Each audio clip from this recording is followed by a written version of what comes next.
Você vai compartilhar o PowerPoint ou quer que eu compartilhe? Acho melhor essa parte aqui, deixa eu compartilhar, aí quando for sua parte que você vai ter que usar o PyGame, aí eu paro e você compartilha. O que que acha? Pode ser? Pode. Beleza. Ok.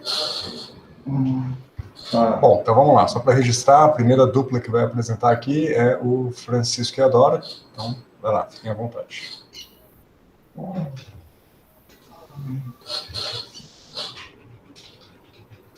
Vocês estão vendo o slide?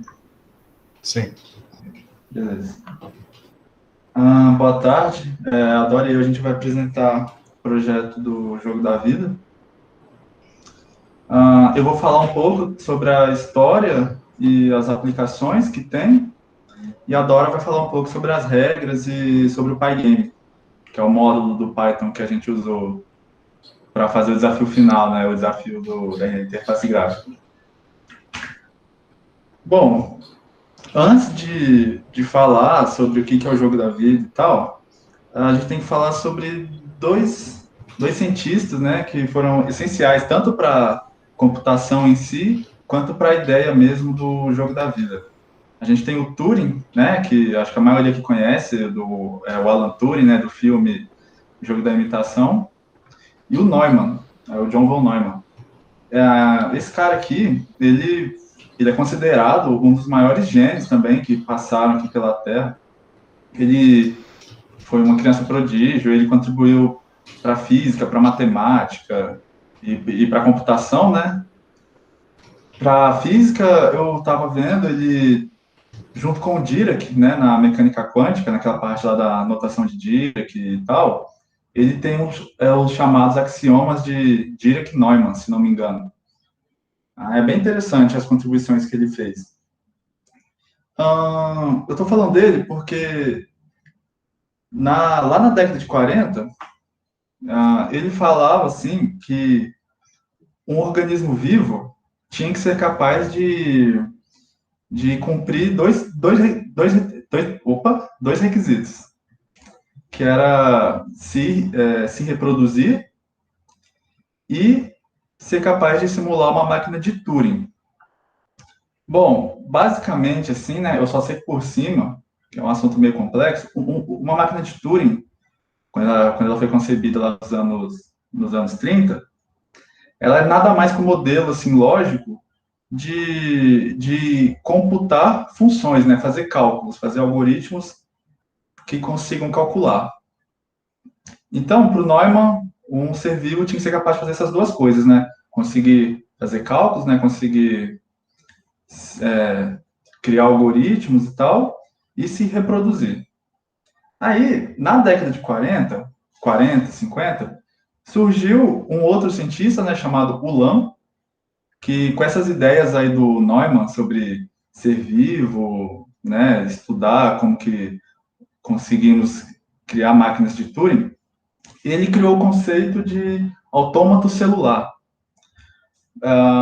Basicamente, um autômato celular, ele é nada mais que, assim, pensando em uma dimensão só, ele é como se fosse uma rede, assim, né, um grid, composto por células, né, cada quadradinho aqui, e dessas células, elas só podem ter estados finitos, né? Então, por exemplo, como a gente está falando aqui de computação, já vem na nossa cabeça os números binários, né? Então, a gente só pode ter uma célula com estado 0 ou 1. E aí, quando a gente tem toda essa rede, a gente passa um algoritmo que vai pegar, por exemplo, par a par aqui, né? Cada par de células, e vai ver se, por exemplo, tem um certo padrão, então vai me dar um resultado 0. Tem um outro padrão, vai me dar um resultado 1. Então, basicamente, isso são os autômatos celulares. Só que o problema, que isso tudo que eu estou falando, é na década de 30 e 40. Não, na década de 40 e 50. E na época, né, não existia nem computadores direito. Então, eles meio que abandonaram, né, pararam de analisar, de estudar bem essa área, porque quanto mais complexo ficava o sistema, não conseguiam avançar muito. E aí, então, que surge o John Conway, que é esse senhorzinho aqui. a gente tem um gap de 20 anos aí, né? Então, na década de 70, surgiu um matemático, né, o John Conway, que, com as ideias, né, do Neumann, de querer construir uma máquina de Turing, e usando o que já estavam se estudando na época sobre os autômatos celulares, ele conseguiu criar um autômato celular bidimensional, né, e com regras que conseguiam cumprir os requisitos lá que o Neumann falou, né? Então, ele criou, né, esse autômato celular com as regras que ele pensou. Ele deu o nome de jogo da vida, certo? E quando ele publicou, né, na década de 70, quando ele publicou em uma revista, ele conseguiu demonstrar que realmente o jogo da vida é uma máquina de Turing universal. Então, você consegue criar algoritmos dentro do jogo da vida. E por causa desses algoritmos, né, a gente tem algumas aplicações bem interessantes. E antes de passar para o slide das aplicações, é legal falar que ano passado, infelizmente, o Conway ele veio a falecer por causa do coronavírus. Aí, como foi algo bem recente, é muito fácil de encontrar entrevistas, documentários com ele no YouTube. É bem bacana depois dar uma olhadinha, que é bem legal que ele fala sobre o jogo da vida. Já nas aplicações que a gente tem aí para esses autômatos celulares aí que veio com Conway na década de 70, a gente tem a criptografia, né, com geração de números pseudo-aleatórios e geração de números primos, né. A Dora ela vai mostrar, tem alguns padrõezinhos assim, de células que recebem nomes, né. Então, tem uns autômatos que chamam, tem umas células que chamam naves e outras que chamam gliders. Quando você coloca elas para se colidirem, né, com um padrão certinho, você vê que algumas naves morrem e outras não. Aí, quando você vai ver o número da geração das naves que não morrem, são sempre números primos. Então, a gente consegue criar um algoritmo de geração de números primos dentro do jogo da vida. Na física e na engenharia, né, a gente tem aqui na física, a gente tem como modelar a difusão de um gás, né?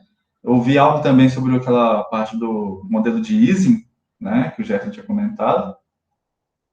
E na engenharia, como eu vi algo assim bem aplicado assim no dia a dia, estava vendo um artigo que foi tinha um grupo de engenheiros que estavam simulando tráfegos de veículos usando o jogo da vida, mas assim com regras bem diferentes, né? Mas com a ideia mesma, um autômato celular, com uma máquina de Turing e tal.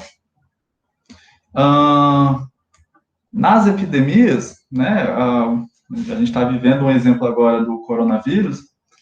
Temos como modelar, usando autômatos celulares, a gente consegue modelar a transmissão de doenças, e como, por exemplo, aqui na COVID, a gente tem o modelo SIR, né, que é o suscetível, infectado, recuperado. Aí esse modelo a gente consegue colocar dentro do jogo da vida e estudar a transmissão de doenças. Mas também não é só do coronavírus, tem de várias outras doenças, como hepatite, gripe e qualquer outra.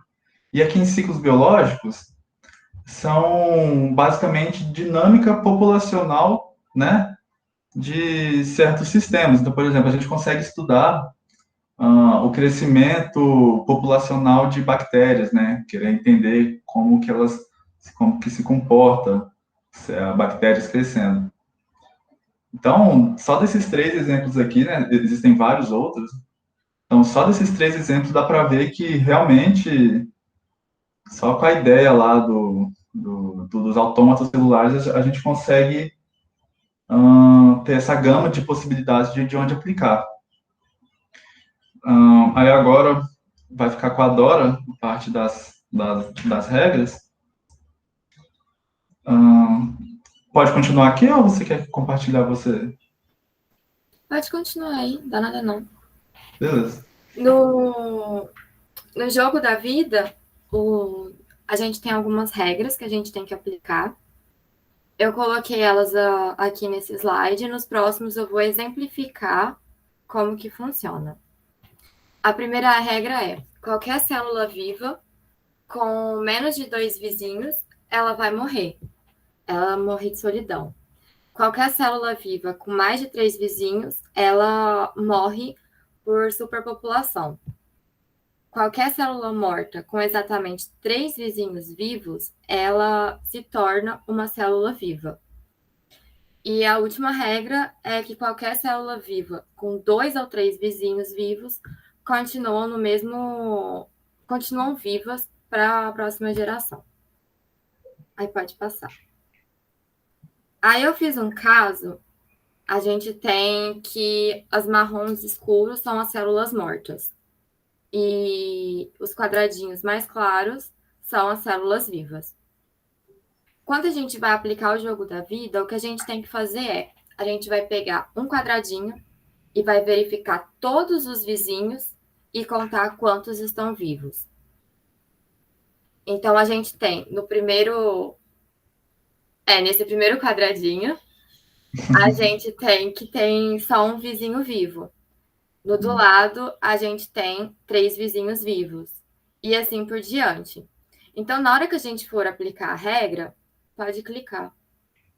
A gente tem que esse e o mais um, eles vão morrerem, porque eles não têm 2 ou 3 vizinhos vivos. E a gente também tem que essas 2 casinhas que vão estar de verde, elas vão viver, porque elas têm exatamente 3 vizinhos vivos. Então, quando a gente passar de imagem, foi exatamente isso que aconteceu. Essa nova geração, e a gente tem aqui a mudança. E aí a gente faz de novo a mesma contagem. Então, aqui estão as contagens, e aí vai aparecer os que vão morrer e os que vão viver.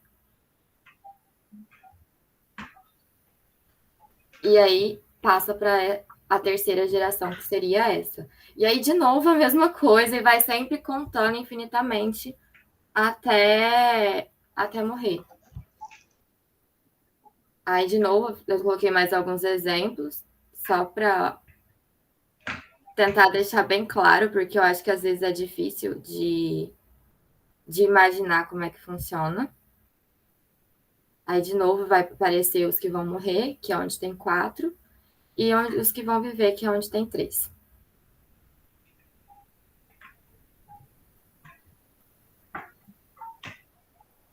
E essa é a última imagem. Aí, no caso, no próximo, eu coloquei o exemplo dele funcionando já. É aquela mesma imagem que a gente começou, a gente fez acho que 5 gerações, e aqui tá passando todas.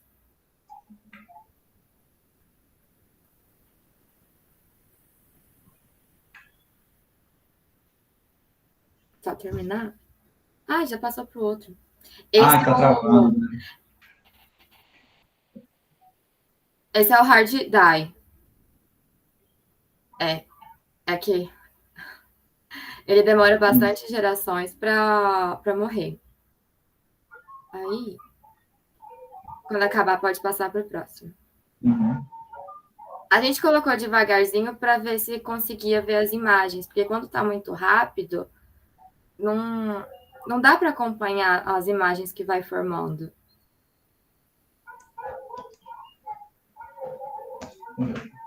Aí esse é o sapinho. Ele oscila, ele fica sempre entre essas 2 imagens, não passa muita coisa. É sempre isso. Aí o próximo, esse é o que o Francisco tinha falado, que são as navezinhas.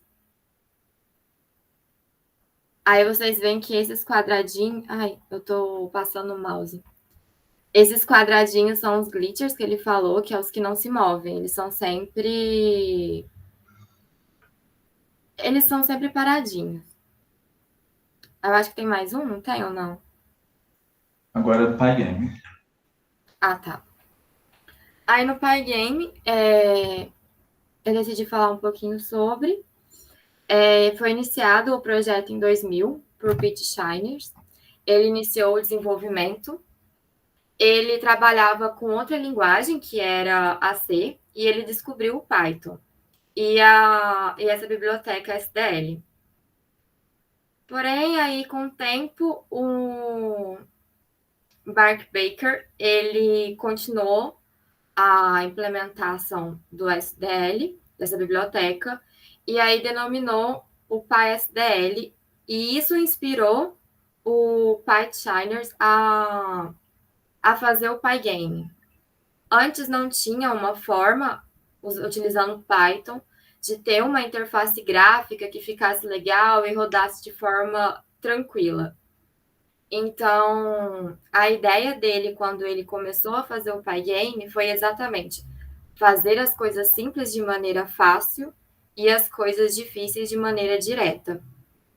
E deu certo. Tem um pouquinho mais de 20 anos aí que a gente usa o Pygame, né?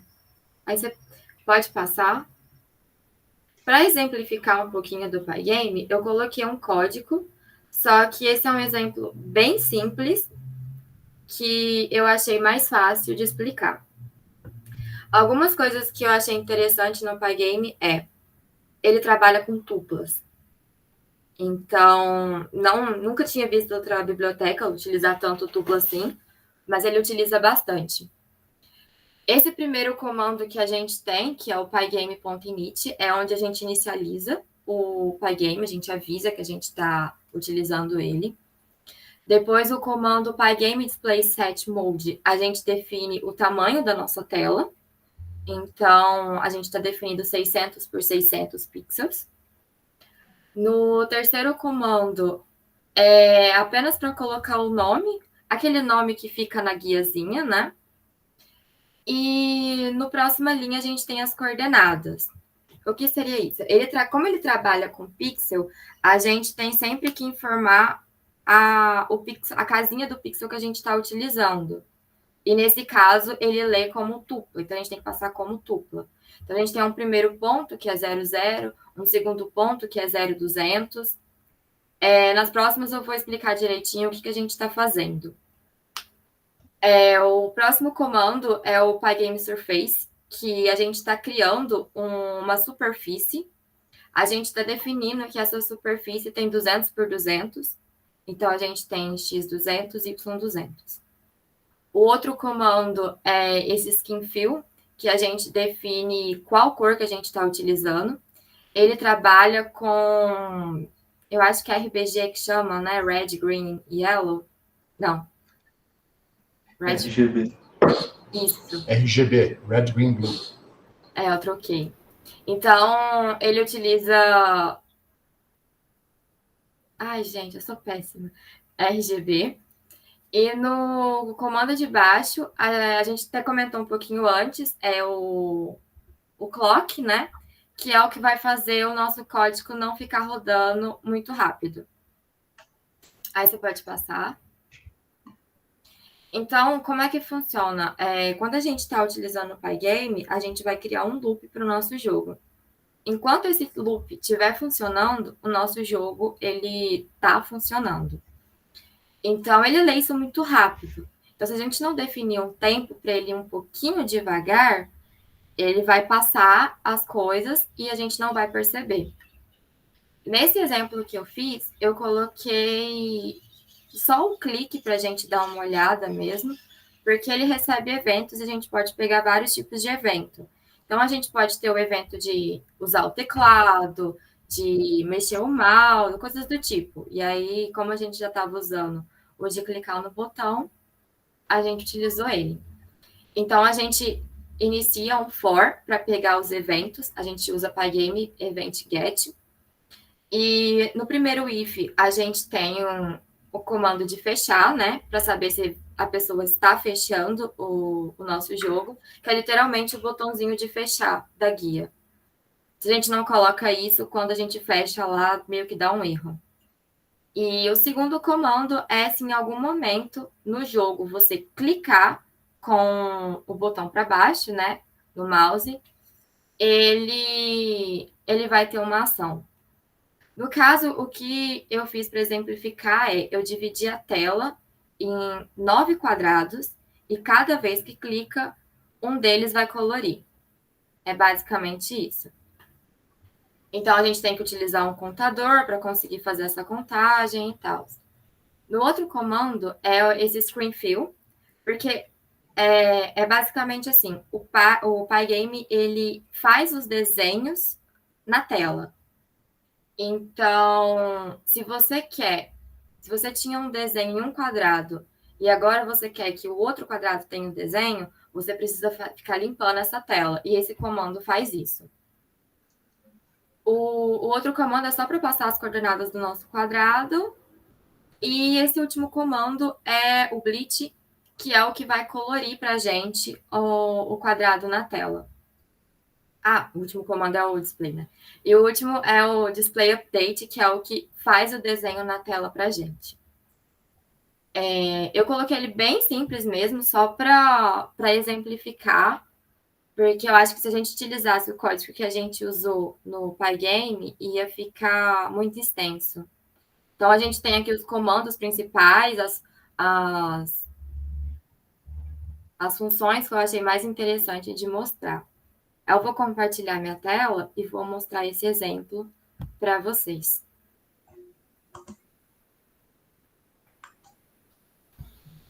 Pronto, parei aqui. Peraí.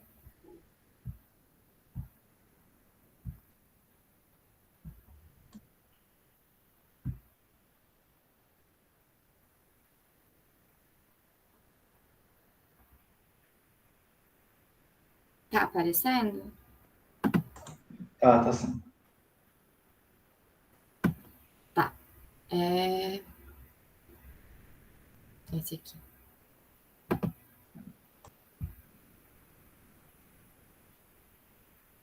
Não.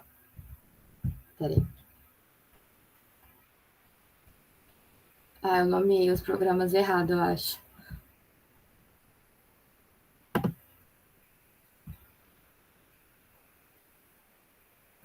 É um quadrado. A tela está dividida em 9. Eu não coloquei as linhas, porque as linhas iam dar um pouquinho mais de trabalho para fazer.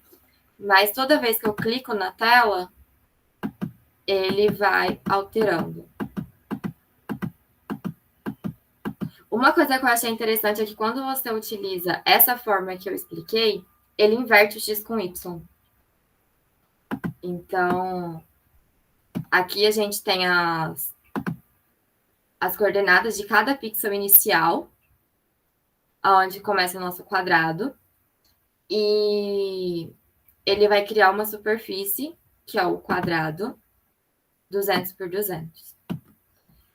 E aqui eu passei as coordenadas 0, 0, depois 0, 200, então o y seria o 200, era para ele vir para cá, né? Só que ele inverte por algum motivo que eu não entendi também. Esse é um exemplo bem simples. Dessa forma que eu mostrei agora, a gente também fez o do jogo da vida, só que sem o usuário, então é no aleatório. Dá para ver. Não tem muita função, não tem o que fazer, ele realmente só fica aplicando as gerações. E a gente tem o que a gente mostrou na quarta. Eu coloquei o contador, né? Que nem tinha sugerido. Só que o problema é um pouquinho chato de escrever nessa superfície. Eu não cheguei a conseguir aplicar a colocar o contador aqui mesmo. Então, eu coloquei aqui, ele vai contando ali embaixo.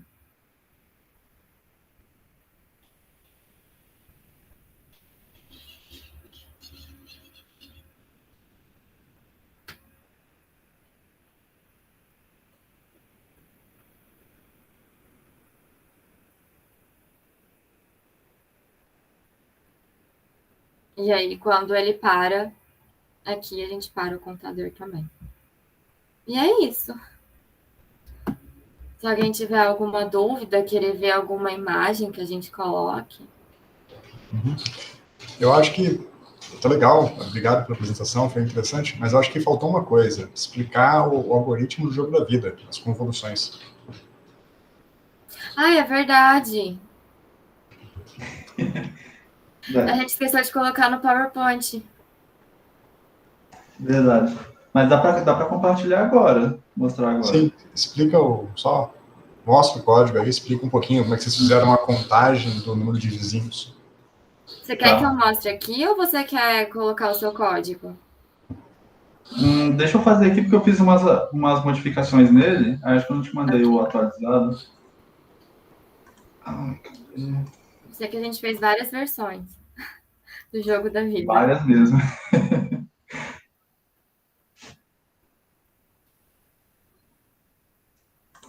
Tá dando. Tá. Tá Beleza. atualizado. A Dora fez com o Pygame. Essa versão aqui foi aquela que a gente colocou nos slides, né? Aquela preto e branco. Ela é mais fácil de ver, né? Porque aqui é o código puro, né? Não tem nada do Pygame aqui, né? Então fica mais fácil da gente entender o que está acontecendo mesmo. Aqui é o seguinte, né? Aqui a gente define o tamanho da nossa matriz, né? É uma matriz quadrada, né? Então aqui seria 50 por 50. E aqui, essas duas variáveis aqui, é para a gente definir como que a gente quer que seja a nossa matriz inicial, né? Essa primeira, eu uso aquele método random, né? Para gerar uma matriz aleatória de 0 ou 1, cada elemento. E nesse segundo aqui, eu pego uma matriz onde ela só vai ter 0, né? Em cada elemento. Essa aqui é bom para a gente ver só quando a gente só quer saber o comportamento de um padrão específico, né? Não quer saber o aleatório. Bom, essas funções aqui, né, fez pra caramba, são aqueles padrões, né, que eu até comentei que tem uns que tem nomes específicos, né? Então, aquele glider lá é aquele bichinho que fica andando assim na tela, o spaceship, que é uma nave, um passarinho. E esse último aqui é aquele último lá da apresentação, que são duas células que se chocam e ficam gerando outros gliders, né? Ficam infinitamente gerando gliders. Então, aqui são as funções que inicializam esses padrões. Aí agora, fica bem a parte da como é que a gente fez para checar os vizinhos. A gente usou a convolução, né? Pela dica do professor, a gente usou a convolução.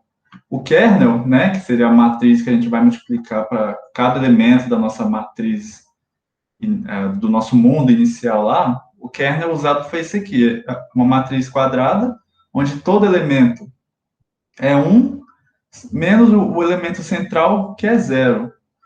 Qual que é o motivo desse elemento central que ser 0 e o resto ser 1?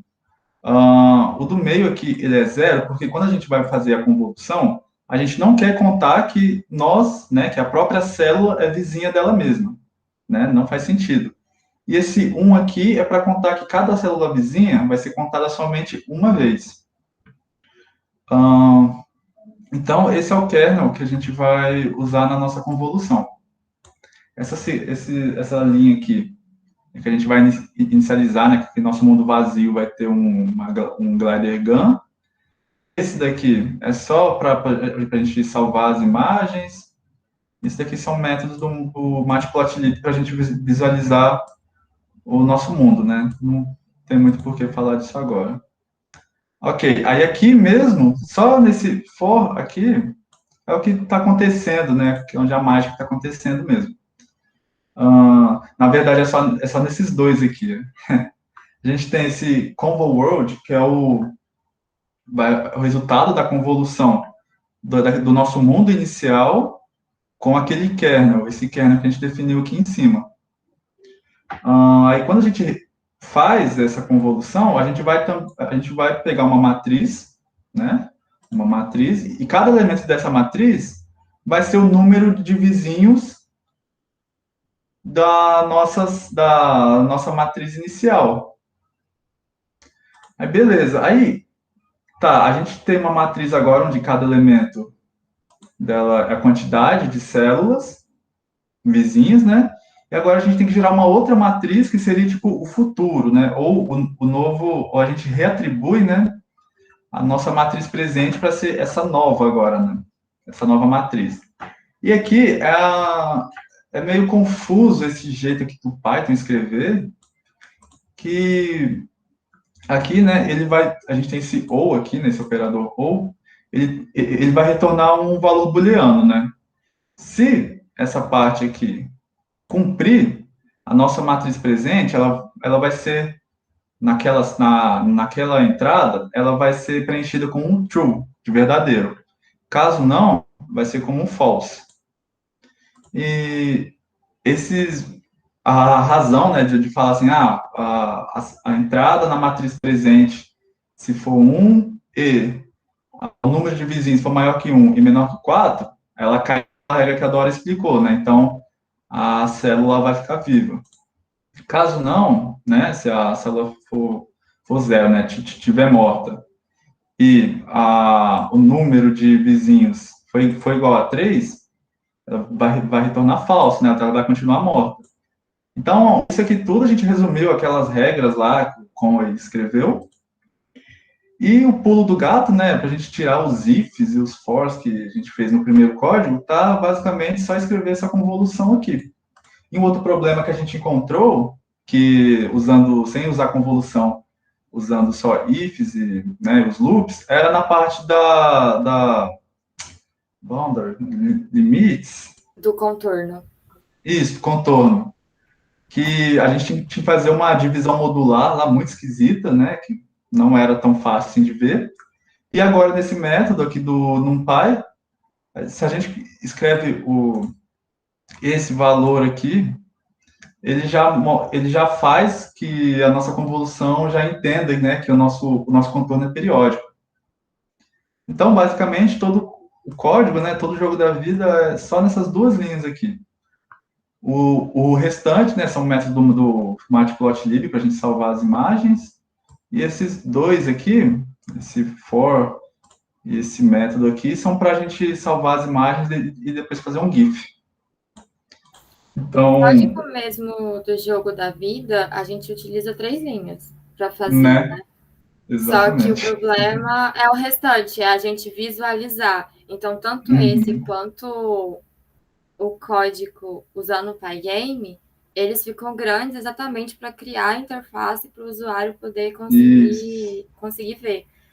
O único problema do Pygame que a gente achou é realmente a quantidade de if e for que a gente teve que utilizar, que foram bastante. Eu tinha mostrado que a gente tinha 2 eventos só naquele código exemplo, que era o de fechar e o de clicar. Quando a gente está trabalhando com o jogo da vida, a gente tem uma matriz 90 por 90, cada quadradinho que a gente tem que ter um if para saber se ele está clicando ali. Então, são muitos ifs, né? E a gente ficou com medo disso ficar um pouquinho pesado, mas por incrível que pareça, o Pygame faz ele ficar até que leve. Não pesa, ele roda bem rápido. Se a gente não usa o clock, realmente a gente não consegue acompanhar as imagens. Exatamente. Aqui é o Glider Gun. Ok, gente. Obrigado. O Glider Gun é legal deixar aí porque ele é bem interessante, né? É um loop infinito, né? Ele vai criando esses bichinhos Bom, infinito não, né? Se o Gun que aparecer do contorno periódico voltar, ele destrói tudo. Vocês pararam um pouquinho antes, né? Sim, isso é de propósito. Mas se fosse um mundo infinito, seria infinita essa geração, né? Sim, sim. Aquele padrão de números primos que eu falei, ele coloca um Glider Gun e uma produção daquelas Starship. Eu acho que é esse passarinho aqui. Então, ele choca um com o outro, aí tem uns passarinhos que passam e são a geração de números primos. Muito interessante. Ok, ótimo. Ok, beleza. Bom, antes de eu falar qualquer coisa, o resto da turma tem alguma dúvida?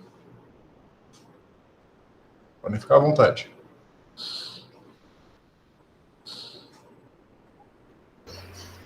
Eu tenho algumas dúvidas. Vai lá. No jogo da vida, você pode mostrar o código novamente, por favor? Isso, lá em cima, lá no iniciozinho mesmo, lá quando você fez os imports. O que é o imageio e o os? Sim.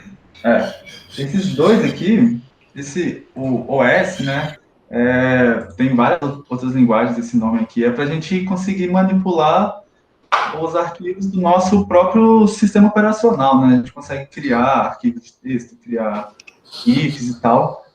E esse Image.io vem por causa desses métodos aqui que eu pulei para não passar muito tempo, mas ele vem só para a gente conseguir construir o nosso GIF, tá vendo? Ele tem esse método aqui, ó, escrever o nome do GIF, e ele já tem aqui, ó, que ele vai ler a imagem e vai conseguir construir o nosso GIF. E o OS, ele só serve para a gente apagar, né, as imagens salvas, porque que você está vendo aqui que a gente está salvando as imagens. Não é um método muito otimizado, mas então a gente salva as imagens, depois a gente quer excluir. Aí para não ir na mão excluindo uma por uma, tem o OS que ele já faz isso para a gente. Ele exclui toda a lista que a gente criou ali em cima.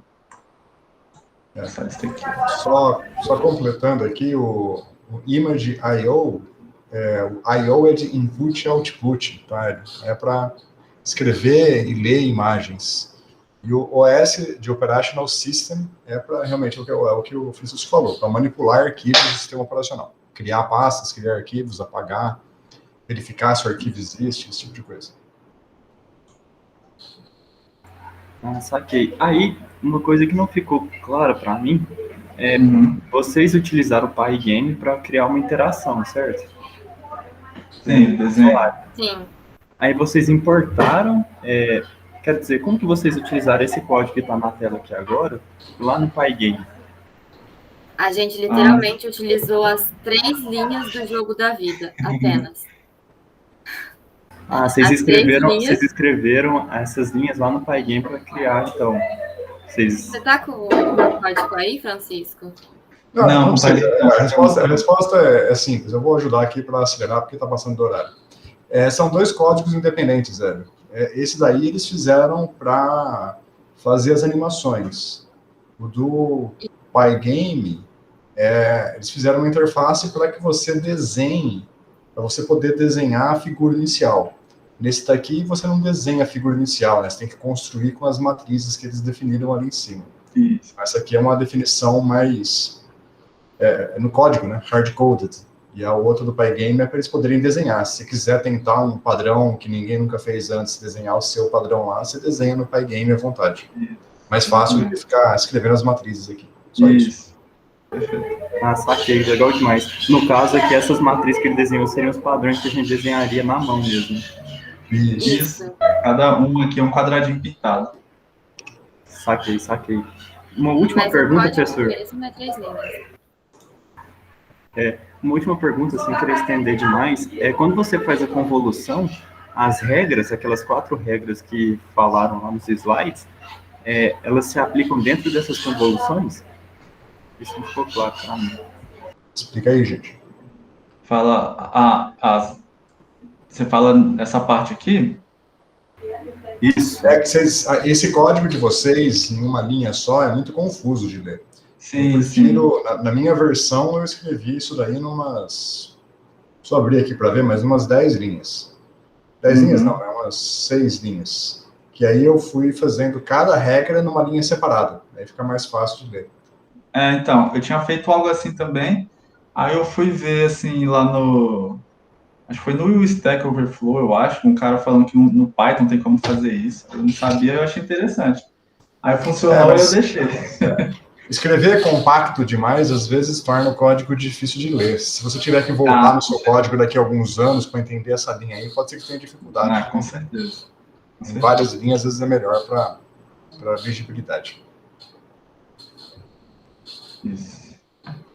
Mas essa pergunta, Hélio, eu vou deixar para a semana que vem, tá? Para a gente poder avançar aqui. Você tem mais alguma, não?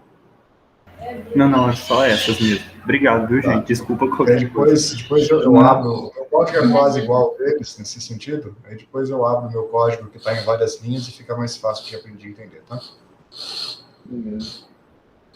Ok, gente. Então, bom, obrigado. Foi ótimo, tá? Acho que não tenho nenhuma... Meus parabéns. Ficou massa. Eu tinha um comentário, só uma brincadeira, uma curiosidade. Vocês chegaram a ler, alguém aqui chegou a ler O Mochileiro das Galáxias? Eu já li. E aí, vocês não acharam uma semelhança aí com a ideia da máquina de Turing e o jogo da vida representar uma máquina de Turing que ser capaz de fazer cálculos e tal? Com o Mochileiro das Galáxias. Deixa eu ver. É que eu li faz uns 12 anos. Também li faz tempo. Mas lá no Mochileiro das Galáxias tem essa ideia, e tem em outros lugares também a mesma ideia, de que o nosso universo nada mais é do que uma máquina construída para fazer alguma conta. Isso, Então, aí é 42. Isso, dá 42. Então, nós somos os autômatas celulares aí fazendo alguma conta que a gente não sabe o que está fazendo. Né? Exatamente. Essa é a brincadeira. Existe o próprio Elon Musk fica falando isso o tempo inteiro, né? Que ele é meio pirado, de que nós vivemos numa máquina e nós somos um computador e não sabemos. Piração. É muito parecido com essa. Hã? Eu vou ter que ler esse livro agora. Deve, é muito bom. É pequenininho, tá? São 3 volumes, dá um calhamaço bem gigante, mas é bem legal. Pode ler que você vai gostar. Bom, gente, é isso. Só queria fazer esse comentário que eu achei interessante. O resto não tem nenhuma crítica. Acho que está bem apresentado, está bem elaborado, tá tranquilo. Pode fechar e o próximo começar a compartilhar? Enquanto eles vão carregando a tela, só falar mais um detalhe. Vocês falaram aí, né, que deu 3 linhas de código, mas vocês sofreram um pouco antes de chegar nessas 3 linhas de código, né? Primeiro foram um bando de ifs, entender a somatória dos vizinhos e tal. Aí, para chegar na convolução em 3 linhas de código, teve um sofrimento para entender como é que funcionam essas coisas, né? Então, é aquela brincadeira. Deu 3 linhas de código, mas não foram 3 minutos de programação. Não, sim. Tanto que por isso que eu fiz aquelas imagens contando os vizinhos, porque a primeira vez que a gente foi fazer o código, a gente estava com muita dúvida se estava funcionando ou não. Então, o que a gente fez foi fazer o jogo da vida na mão e ficar comparando se o código estava dando certo. E aí eu fiquei com medo de simplesmente passar as regras e não entender, porque logo de primeiro eu também não conseguia entender direito como estava formando as imagens. Então, achei que seria um pouquinho mais didático ver aquelas imagens e notar onde queria sumir e onde queria aparecer. Sim, perfeito. Tá ótimo. Bom, vamos avançar para tentar recuperar o tempo aqui. Então, Gabriel e Thiago. Eu não estou conseguindo compartilhar. Tá dando... Não é possível compartilhar a sua tela, você precisa conceder as permissões para compartilhar. Você está usando, não sei se é Chrome ou Firefox que você está usando, mas tem um íconezinho na barra de endereços que você clica e autoriza as permissões. Você deve ter negado em algum momento. Ah, tá. Você usa o quê? Chrome ou Firefox? É o Firefox, Eu vou no Chrome aqui, eu não lembro como é que é o ícone do Firefox, mas deve ficar no canto esquerdo, né? Aqui, peraí.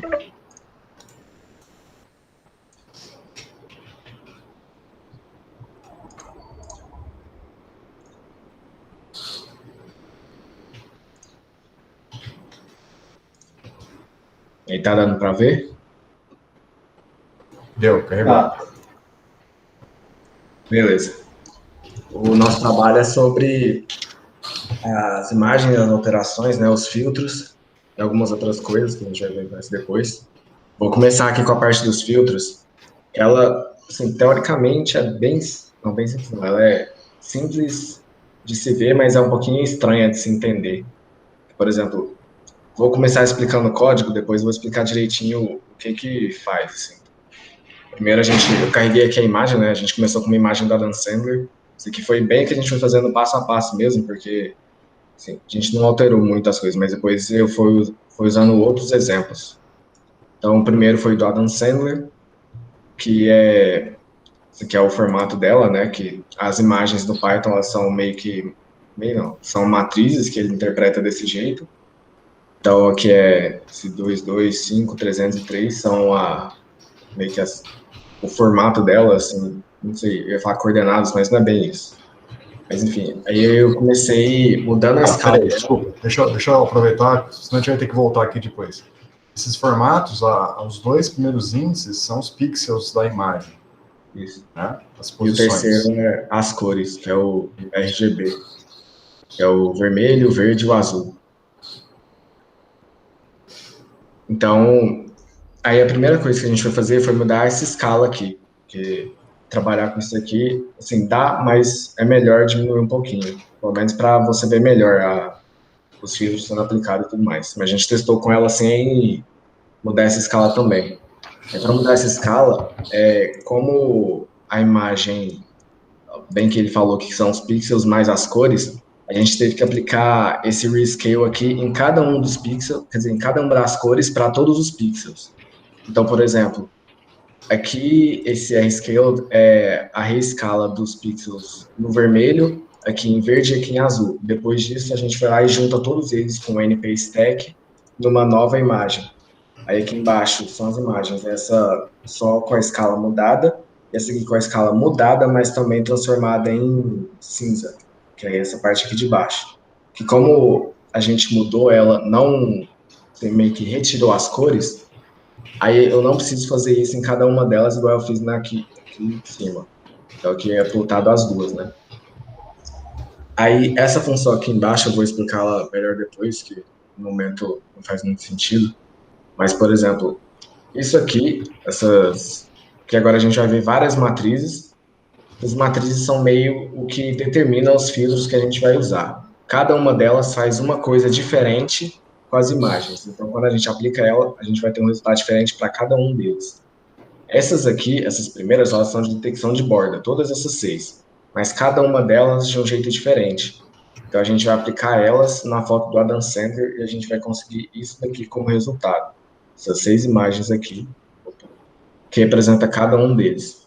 É que a gente tem uma detecção de borda, aqui a gente tem outro tipo de detecção de borda, e aqui eu não me lembro muito bem, mas se não me engano o Gerson tinha falado em uma das últimas aulas dele, mais ou menos o que acontece aqui, que essa detecção ela meio que varia na direção.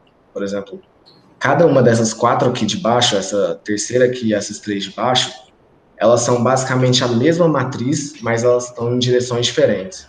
Aqui em cima dá para ver, mas assim, eu não sei se dá para ver bem, vou dar um zoom aqui. Mas, por exemplo, todas elas meio que têm o mesmo formato, só com direções diferentes. Por exemplo, essa aqui é -1, -2, tal, tal, tal.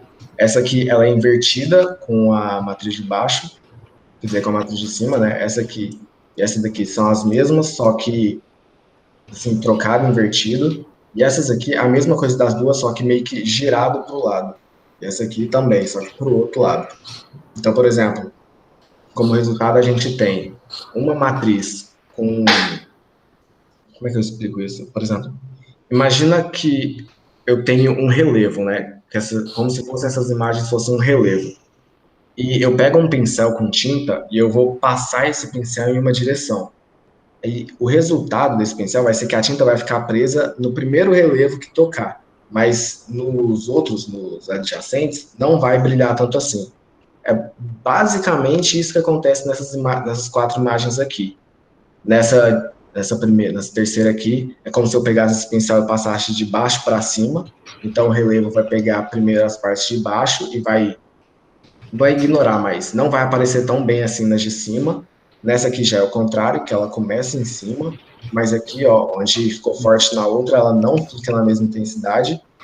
E essas duas também, a mesma coisa, só que essa aqui da esquerda para direita e essa aqui da direita para esquerda. Aí, essas 6 matrizes a gente fez o mesmo teste com a foto da Lena, lá que o professor falou na última aula, e ficou, assim, ficou mais bonito, na minha opinião, porque a foto da Dan Sandler era meio bagunçada, mas essa aqui dá para ver bem os detalhes. Aí ficou tudo bem certinho. Aí, para esses 6 filtros de detecção de borda, a única coisa que a gente usou foi as fotos em preto e branco. A gente, por enquanto, não usou aquelas que só mudou a escala, mas manteve as cores. Depois eu explico por quê. Aí, aqui a gente fez a mesma coisa, só que com essa foto de Jujuba aqui. Essa foto ficou bem legal, porque tem várias cores diferentes e o resultado ficou bem nítido. Então, por exemplo, aqui na primeira dá para ver certinho onde que divide as cores, né? Que tinha um amarelo aqui no meio. Dá para ver, assim, bem certo. Fiquei até impressionado com isso aqui. Achei bem engraçado. Mas essa aqui dá para ver melhor a coisa do pincel que eu tinha falado. Que, por exemplo, as partes de baixo aqui, ó, elas são as que brilham mais, que é onde meio que tinha esse primeiro relevo. Aqui é o contrário, aqui nas de cima, aqui nas da esquerda e aqui nas da direita. Aí, agora, é a parte dos filtros coloridos. Nesses aqui, a gente tem uns efeitos diferentes, eles não são de detecção de borda, eles fazem outras coisas. Alguns aumentam a nitidez, outros aplicam blur, aquele Gaussian Blur lá que tinha falado na última aula também. E quando a gente aplica eles na imagem, fica desse jeito. Esse aqui, teoricamente, ele aumenta a nitidez, mas assim, eu não vi tanta diferença assim, não. Mas nesses três aqui, que são o blur, que deixa a imagem mais embaçada, dá para ver bem melhor. Dá para ver o que acontece tudo certinho. Assim, não tá tão forte, mas depois a gente fez um que ficou bem mais forte que esse aqui. Mas ainda assim dá para ver. Nesse aqui, ó, teoricamente, pelo que eu li, ele aumentava o relevo da imagem. Na minha opinião, só deixou ela mais saturada. Assim, não sei se isso ajuda. Ele destaca as bordas. Ah, não sei, para mim parece meio estranho só. É estranho, mas é que as bordas estão destacadas, né? Tá mais evidenciado onde tem borda. Olha o braço dela. Na primeira imagem e na segunda. O braço? Ah, tá. É aí onde você tá mesmo. Eu acho que é mais fácil ver pelo cabelo, que aqui dá... Também, né? Também. Quer dizer, cabelo não, esse negócio aí. Mas, enfim, nesse aqui, para aplicar o filtro nas imagens e mantê-las coloridas, a gente usa basicamente aquela mesma técnica que tinha usado lá no começo. Aqui, essa é a função que eu ignorei da outra vez, que eu vou explicar aqui. Ela faz... Cadê? Aqui. Ela faz a mesma coisa que eu tinha feito antes para mudar a escala. Ela vai pegar a imagem, vai dividir nas 3 cores, depois vai aplicar o filtro nelas e vai juntar elas de novo. O resultado vai ser a imagem original com o filtro aplicado. Vai dar um pouquinho mais, assim, não de trabalho, mas eu achei engraçado o jeito que precisava fazer isso. Mas é bem de boa até. Aí eu fiz a mesma coisa para a foto da Jujuba. Da do Adam Sandler eu não testei dessa vez. Quem sabe da próxima. Aí, agora a gente queria saber, assim, mais os limites do que dava para fazer, né? Aí a gente pegou uma imagem bem maior que a outra. Essas aqui, eu não lembro, aqui, é 100 e pouco, mais ou menos. Essa daqui tinha 1.500 pixels, tá aqui embaixo. 1.500 por 1.593. Essa imagem aqui, ela tá em... Quando eu vi esse 4 aqui, eu buguei um pouquinho, porque eu não sabia por quê. Mas... O que acontece é que ela está em RGBA. Então, por exemplo, além das 3 cores, ela ainda tem a... Transparência. Isso, transparência. Então, por exemplo, cada uma dessas cores pode ter um teor de transparência nelas. Assim, o código se mantém o mesmo, mas... Quer dizer, se mantém o mesmo não, porque você tem que transformar ela em RGB antes de transformar ela em preto e branco. Mas, assim, teoricamente, o código é o mesmo. Aí, nessa daqui, eu diminui a escala para 1/10 do original, porque senão vai ficar muito grande. Mas a gente testou aqui embaixo com a imagem original, para saber como que os filtros ficariam. E não ficaram muito diferentes, porque como tem muito pixel, os filtros, a convolução, ela aplica de pixel em pixel, não dá para ver tão bem assim. Assim, dá para você notar um pouquinho que está um pouquinho embaçado nessas aqui de baixo, mas ainda assim não é muita coisa. Então, como exemplo, é melhor as escalas lá de cima. Aí aqui é a detecção de borda, né? Só que aqui a gente teve que usar a imagem que era bem menor. E nessa aqui, de novo, dá para ver a mesma coisa, né? Que tinha acontecido antes. Então, por exemplo, nesse aqui, ó, evidencia mais as partes de baixo, esse aqui de cima e assim por diante. Né? Esses dois aqui ficaram... Assim, dá para entender o que está acontecendo, mas, de novo, os de cima são um exemplo bem melhor. Aí, agora, nessa parte de baixo aqui, eu vou explicar mais ou menos como que funciona, como que aquelas matrizes que estão lá em cima, elas modificam a imagem só pela convolução.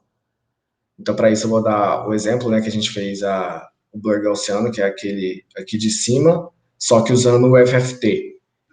Então, por exemplo, a primeira coisa que eu me deparei de problema foi fazer uma gaussiana que é esse daqui, né? Fazer uma gaussiana com o mesmo formato da imagem, para eu poder fazer a convolução usando o FFT lá embaixo. Então, por exemplo, para eu fazer isso, aqui em cima, eu peguei a imagem que eu ia usar de exemplo e abri dessa forma aqui. Eu já tinha aberto ela, mas eu abri dessa forma aqui, porque aí eu conseguia ter acesso à largura e à altura dela, que foi que eu peguei aqui e salvei. Então, eu vou pegar essa altura e essa largura e vou usar isso de base para o código que está embaixo. Então, por exemplo, esse meu x0 e y0 que eu vou usar na gaussiana são os pontos, é onde fica o pico da gaussiana. E como é uma gaussiana em 2 dimensões, esse pico tinha que ficar bem no centro da imagem. Então, vou pegar a largura e a altura e dividir por 2 e vou salvar. Depois disso, eu vou criar os 2 vetores, né, com as mesmas dimensões da imagem, que no caso é o x e o y, que basta eu colocar isso daqui. E aqui era só para eu verificar se estava tudo certo mesmo, né? Aí isso daqui é uma gaussiana comum, assim. Ele só pega as informações que eu passo aqui, né? Que é o tamanho em x, tamanho em y, e cria uma gaussiana com base nisso. Uma gaussiana em 2 dimensões com a mesma... como é que fala? As mesmas dimensões da imagem e com o centro onde eu quero. No caso, o centro eu escolhi como x0 e y0, que é o centro da imagem também. Então, esse mesh grid aqui é só para eu poder fazer um gráfico da gaussiana depois, mas aqui é onde essa está. Então, por exemplo, eu vou chamar aqui a função, vou dar a largura, que é o tamanho que eu quero em x, a altura, o tamanho que eu quero em y. Essa outra altura aqui é só para eu ver essa largura da gaussianazinha aqui, que, assim, é detalhe dela. Mas ainda assim, você pode usar isso. Enfim, é só detalhe mesmo. E que é o centro, né? O centro que eu escolho da imagem. Então aqui eu plotei a gaussiana que eu tive de resultado, e aqui embaixo é aquele FFT que o Gerson mesmo tinha feito durante a aula. Então, por exemplo, só que como são matrizes de 2 dimensões, eu tive que usar o FFT2 porque o outro não funcionava. E essa parte aqui, na minha opinião, foi a que mais deu problema, porque toda hora ou um dos termos tinha um tamanho diferente e o outro não correspondia, ou quando eu ia lá, mudava o primeiro, o outro também mudava e dava tudo errado. Aí deu muito problema nessa hora de fazer a parte da gaussiana aqui. Porque eu só fui notar que estava errado quando eu cheguei nessa parte daqui, né? Aí aqui eu aplico o FFT na minha gaussiana e na minha imagem. Eu faço a multiplicação dos dois, que é a convolução, e depois eu faço a inversa. Aí aqui nessa parte, a primeira parte que tinha dado errado, foi que eu só fiz até aqui e depois eu já plotei o resultado. Aí deu isso daqui. Isso aqui não faz nem sentido, na minha opinião. Eu olhei isso aqui e fiquei bugado. Só que depois que eu fui ver que tinha dado um erro que eu precisava, não um erro, mas que na hora que você fazia o FFT, esqueci a palavra.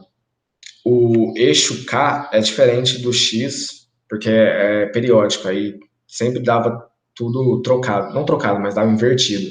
Então eu precisava aplicar o FFT Shift no meu resultado aqui, para chegar no final e ter uma imagem certa, que no caso é essa daqui. O blur ficou bem forte, mas tem como diminuir mudando a gaussiana dele.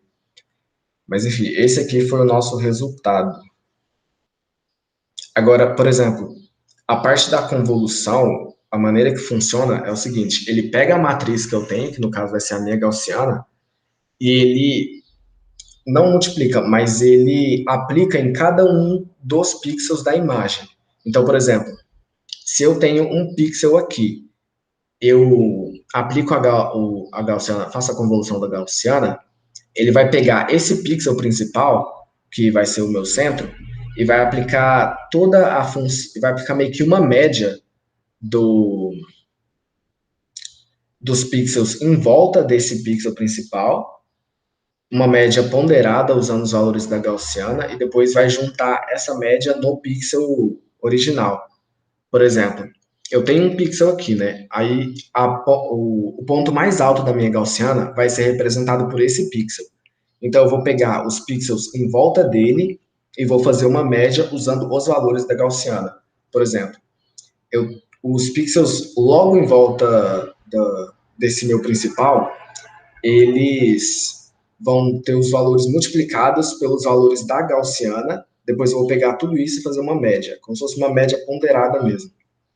Eu não sei se ficou claro, quer dizer, não sei se deu para entender, mas assim, qualquer coisa me pergunta que eu tento explicar melhor. Eu tento aqui um pouquinho melhor. Você vai pegar a gaussiana e você vai centralizar a gaussiana num certo ponto da imagem, vai fazer o produto da gaussiana com a imagem e fazer a média. É uma média da imagem naquele ponto ponderada pela gaussiana. Aí você vai deslocando a gaussiana pela imagem, para cada centro da gaussiana na imagem, você faz uma média dos pontos ao redor. Por isso que dá essa suavização, né? Porque cada ponto da imagem final é uma média dos arredores, e o peso é a gaussiana. Isso vale para qualquer convolução, né? Para qualquer kernel que você utilizar. Mas para a gaussiana vai ser essencialmente uma média ponderada. Por os outros que você colocou lá de detecção de borda, é basicamente a derivada, né? Derivada para frente, derivada para trás. Mas depois a gente volta nisso. Nessa parte, assim, eu falei da gaussiana porque foi a que eu achei mais fácil de entender. Porque É mais fácil. a matriz, ela é bem, assim, não é bem, mas ela é bem simples, né? Entre aspas. Sim. Beleza, perdão a interrupção, pode continuar. Enfim, a primeira parte é isso, por enquanto. Assim, qualquer coisa é só perguntar. Alguém tem alguma dúvida? Quer que eu mude algum valor aqui da gaussiana para ver o que dá?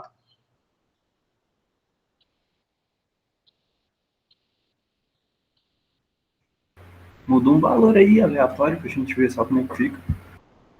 Muda a largura da gaussiana, deixa ela mais... Aumenta a largura da gaussiana. Largura, se não me engano, ela vai desfocar mais.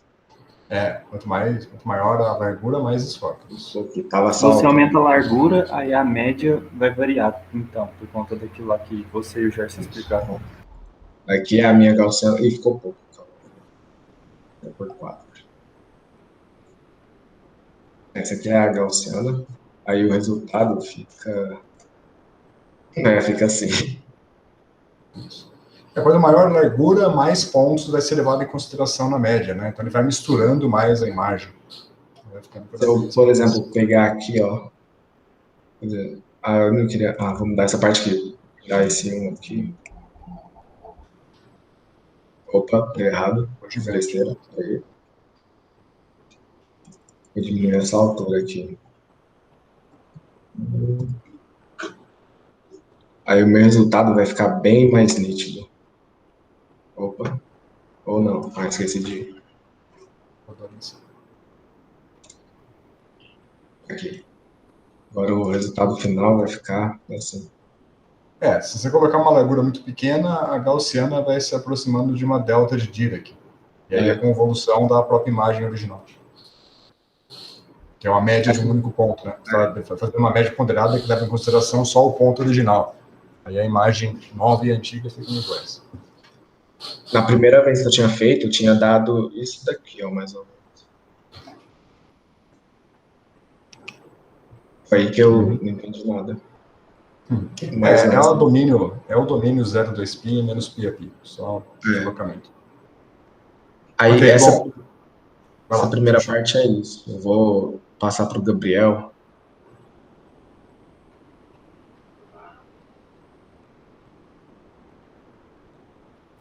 Opa, vou compartilhar a tela aqui.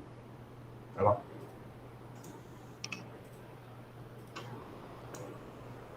Mas não ficou mesmo nenhuma dúvida não, né? Porque eu buguei. Eu tenho perguntas que eu vou fazer depois. Os outros, se tiver alguma pergunta, deixa para depois também, para a gente fechar aqui a apresentação.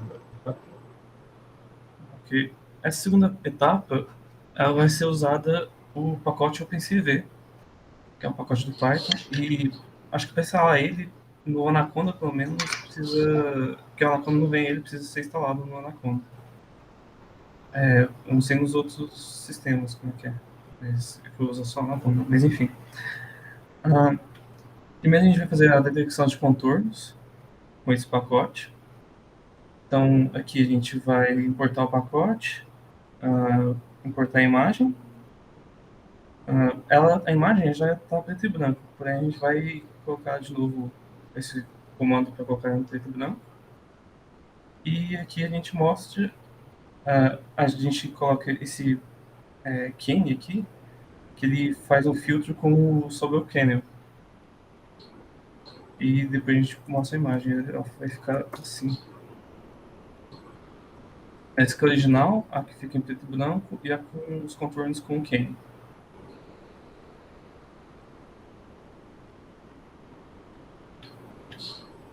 Agora a gente vai fazer o contorno, o destaque de objetos.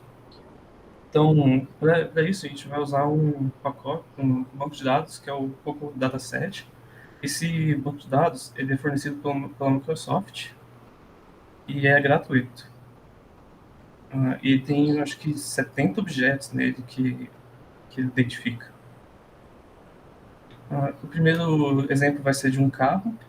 Então, primeiramente, aqui a gente vai importar o pacote PCV de novo, né? Já estava importado, mas eu coloquei todos os códigos para não ter problema. Aqui a gente vai ler a imagem do carro. Aqui a gente vai criar um array para colocar o nome dos objetos que está numa pasta fora, uma pasta externa. A gente vai importar ela e colocar nesse array aqui. A gente importa mais duas outras pastas, que é desse pacote, desse banco de dados. E por fim a gente usa esses dois pacotes para definir um modelo de detecção.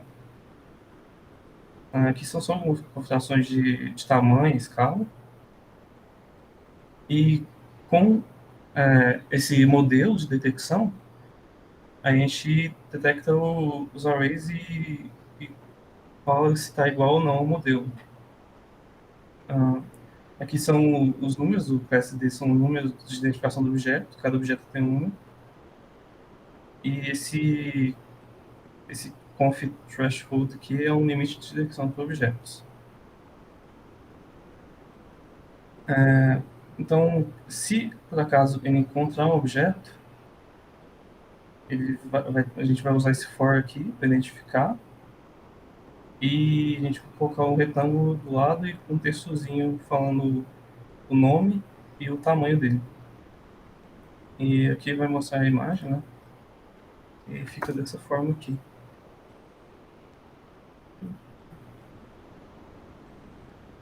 Tá abrindo? É só um pouquinho. Acho que tá.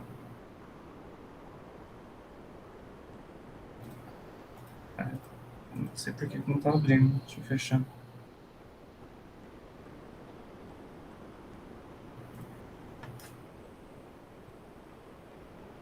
Perfeito. Aqui está a imagem com a identificação do carro. Aqui vai ser a mesma coisa, só que com um gato e um carro. Acho que são vários gatos que eu coloquei na imagem. Você fez? Okay. Eu peguei na internet aqui, essa imagem. Tá. Identifica alguns errados aqui. Ele fala que é um cachorro. Mas o carro tá mostrando aqui também. Ótimo. Agora, na próxima parte, a gente vai fazer a detecção em tempo real de objetos e rostos. Né? E para isso é o mesmo código, só que a gente vai capturar a webcam com esse video capture aqui. E é exatamente o mesmo código, se não me engano. Deixa eu ver se é exatamente o mesmo código. Só que muda algumas coisas aqui. Porque estava tendo um problema de ele não fechar por causa do loop, né? Quando a gente clicava para fechar o vídeo, ele ficava abrindo infinitamente e era por causa de um break aqui que não estava funcionando. E depois a gente adicionou esse outro aqui para fechar a janela e fechar também. Aí fica assim o código. Aí detecta a pessoa. Coloquei alguns objetos aqui na minha mesa para testar também. Aqui. Emote, não é. Às vezes fica errado, né? Esse é o phone. Tem. Opa, lá. Não sabe se é uma caneca ou se é um celular. Pois é. E Esse aqui tem que aparecer tudo, deixa lá.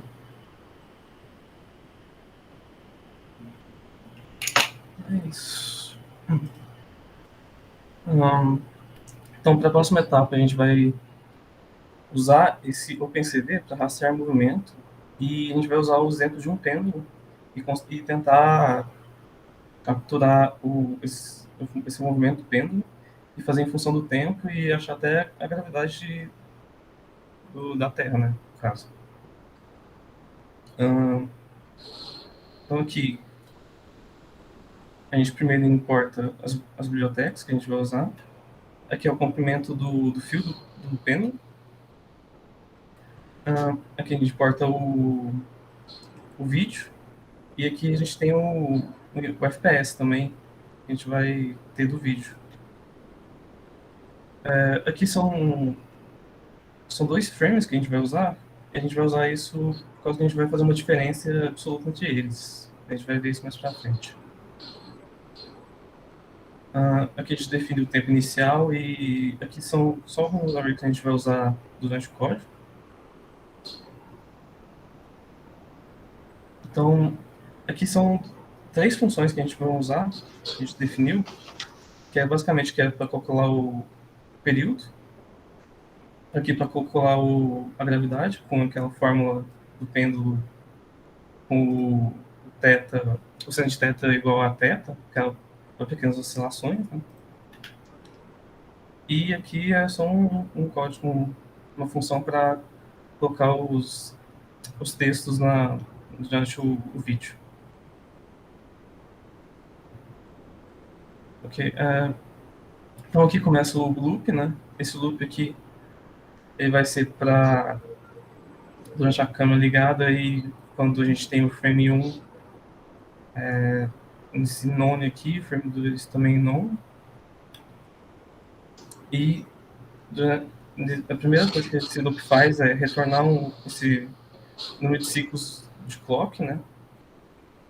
Que é a primeira coisa que ele faz durante o loop. Aqui, é o que eu falei, a gente vai tirar a diferença absoluta entre aqueles 2 frames. Que com essa diferença absoluta a gente vai conseguir tirar como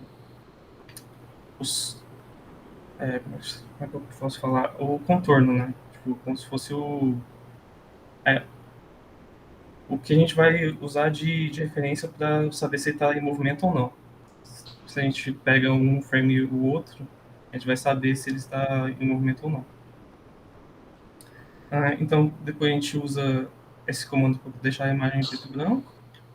Esse aqui para aplicar um blur por gaussiano. E depois a gente usa esse aqui para definir o contorno melhor, por um limite. E depois a gente aumenta esse limite, a gente dilata a imagem. E com isso a gente consegue achar os contornos. E depois que a gente encontra os contornos, a gente usa esse for aqui, que primeiro a gente cria uma caixa delimitadora. E se a gente encontrar que o contorno, a área do contorno é menor que esse número aqui, no caso, depende do vídeo que a gente está usando. No caso, eu coloquei 500 porque o vídeo acho que estava muito grande, no caso. Então, se a gente colocar... Se, no caso, ele encontrar uma área menor que esse número aqui, ele fala que o pêndulo está parado. Então, a gente vai identificar isso como se fosse no ponto mais alto, né, onde a velocidade é 0. E caso ele não encontre essa área grande, se ele encontrar uma área grande, a gente vai falar que o pêndulo está em movimento e a gente vai marcar ele no vídeo com esse comando. E aqui é um outro if, e caso ele esteja em movimento mesmo, a gente vai colocar essa mensagem de que está se movendo no vídeo, e caso não esteja, a gente coloca que não esteja aqui. E também tem no caso, se ele não está se movendo, a gente vai identificar ele como se fosse metade de um período, né? Ele vai ir, parar, depois ele vai fazer metade de um período e parar de novo. Então a gente vai falar que ele está na metade do período.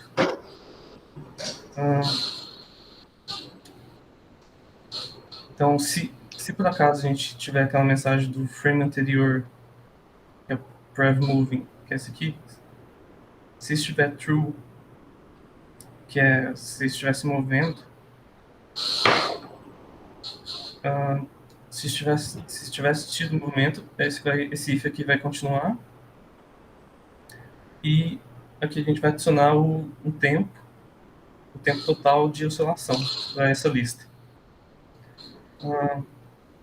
E caso essa lista tiver maior que 1, o tempo que a oscilação... Então, se tiver maior que 1, ele retira o período total e desconta nesse TRF aqui, vai ser o período médio. Período que vai ser a metade, né? Metade do período. E caso não esteja, ele vai aplicar que é igual a 0. Caso essa metade do período seja menor que 0,3, esse valor aqui ele é só para dar certo mesmo, porque acho que tem que ser um valor pequeno mesmo para identificar que está parado, né? Quer dizer que está oscilando. Então, se essa lista de tempos de oscilação for maior ou igual a 3, ele considera que o último frame estava estático, né? Então, ele considera que estava parado o último frame e ele adiciona no período dos períodos mesmo, na lista de períodos. Que é TF aqui, detalhes. E caso a gente crie uma lista que é o tempo que o pêndulo também vai estar parado, né, para descontar. E a gente identifica ele. Então, se a variável for par, então, no caso de se a variável for par aqui, a gente sabe que o período fez... Tem duas metades de período, né? Então, ele fez uma oscilação inteira. Então, se ele fez uma oscilação inteira, a gente adiciona essa oscilação inteira e conta ela no final.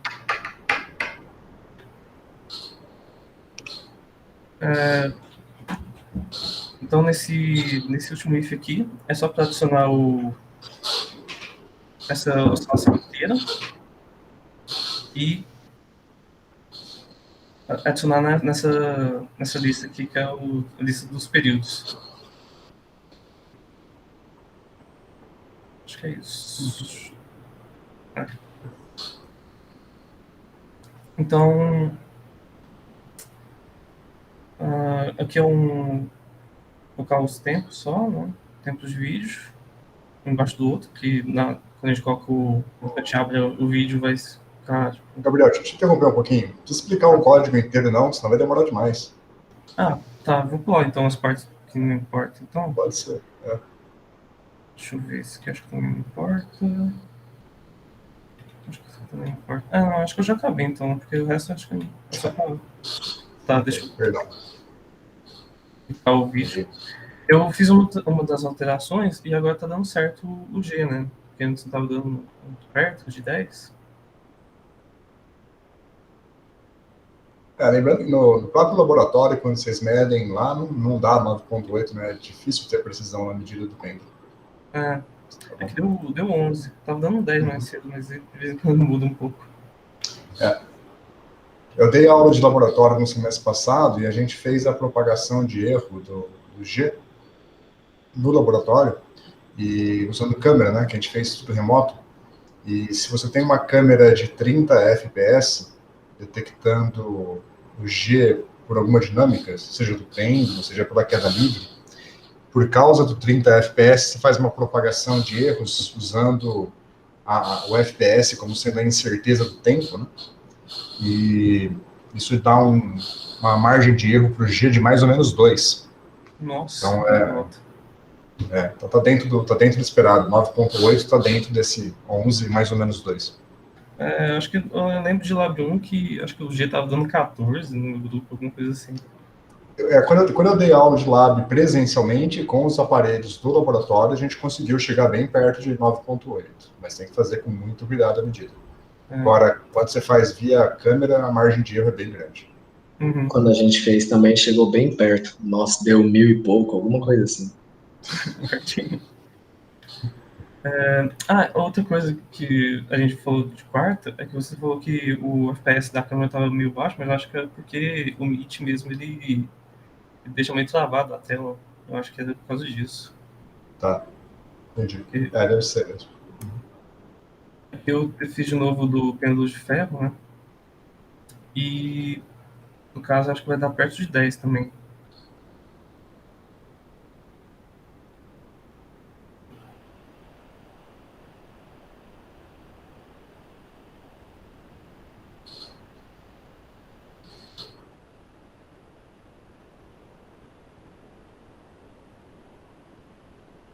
Demora um pouquinho. Eu tô dando meio baixo ainda.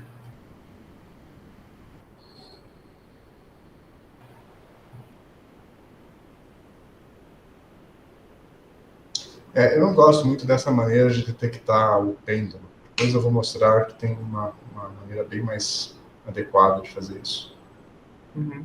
Eu tava pensando em usar o Y, usar o Y mais baixo, mas como ele tava em uma lista de listas, eu achei que ia ser meio difícil mesmo. Depois eu mostro a maneira com que eu proponho de fazer isso melhor. Aí deu meio baixo isso aqui agora. Tava dando Tá, mas perto de 10. Mas enfim. Eu acho tudo que é bem. isso. E por último, eu vou falar um pouquinho do que mais que a gente consegue fazer com o OpenCV. São 4 coisas que eu achei mais relevantes. Que a primeira é a reconstrução de imagens 3D, usando imagens em 2D. Machine Learning, que é uma coisa bem importante hoje em dia, né? A gente tem um módulo que chama ML, que usa no OpenCV. Fotografia computacional, que seria para melhorar imagens de câmera e tal. E detecção de texto, que também é essencial hoje, né? Eu acho que é isso. Ok. Bom, antes de eu fazer comentários, alguém tem alguma dúvida?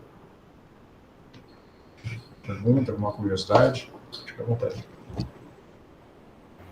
Não, é só porque, tipo, quando você mede o pêndulo pela câmera, igual o Gabriel fez aí, por que o erro dá tão grande?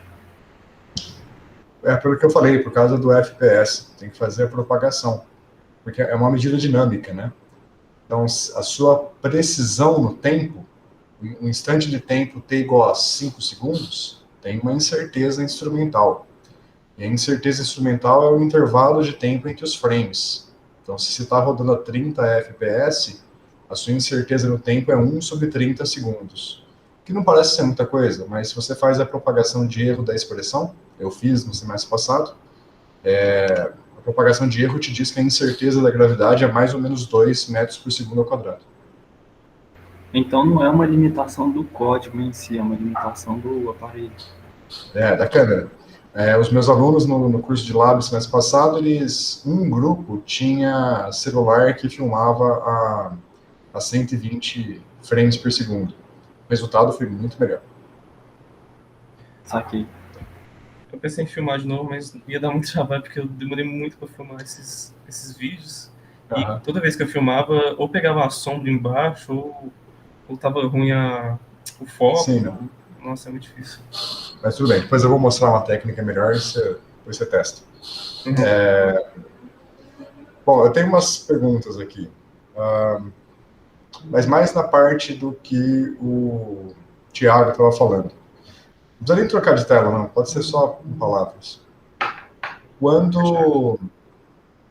Pode compartilhar se quiser. Quando vocês definiram o kernel, na primeira versão do código, tem os kernels 3x3, Depois você fez o kernel com a gaussiana, né? Com a gaussiana pela FFT. Aí na FFT você controlou a largura da gaussiana, a gente viu aí o efeito. E lá no kernel das matrizes 3x3, como é que você controla a largura da gaussiana? Naqueles lá, eles têm um termo que multiplica a matriz. Assim, o kernel gaussiano, ele é um termo multiplicando a matriz com os valores definidos. Então, por exemplo, geralmente é uma fração, é 1 sobre alguma coisa que multiplica a matriz que começa com os valores baixos e ela focaliza no meio, tipo, ela tem o pico dela lá no meio. Então, por exemplo, tem como controlar usando esse termo. Eu acho que você não entendeu.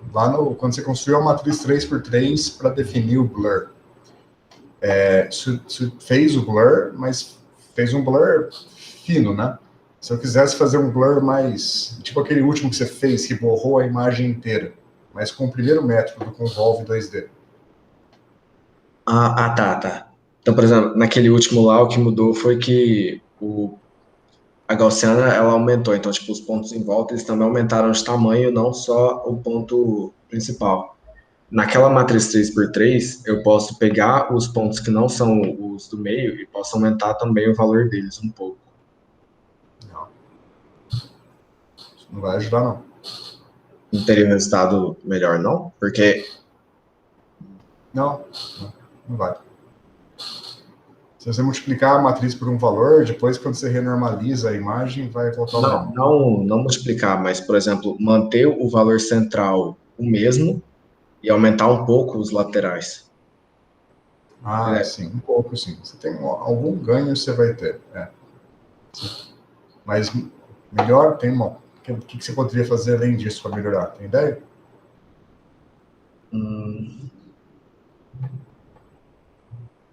Não sei. O kernel não precisa ser 3x3, né? Não, é que tinha dois exemplos lá. Um era com matriz 3x3 e o outro era 5x5. Isso. Mas nos dois... Se você quiser fazer uma gaussiana mais larga, você precisa de uma matriz maior também, né? Aí você vai fazendo uma gaussiana cada vez maior também. Tipo, o seu caso da FFT é o limite em que a matriz é do mesmo tamanho que a imagem. Aí você pode fazer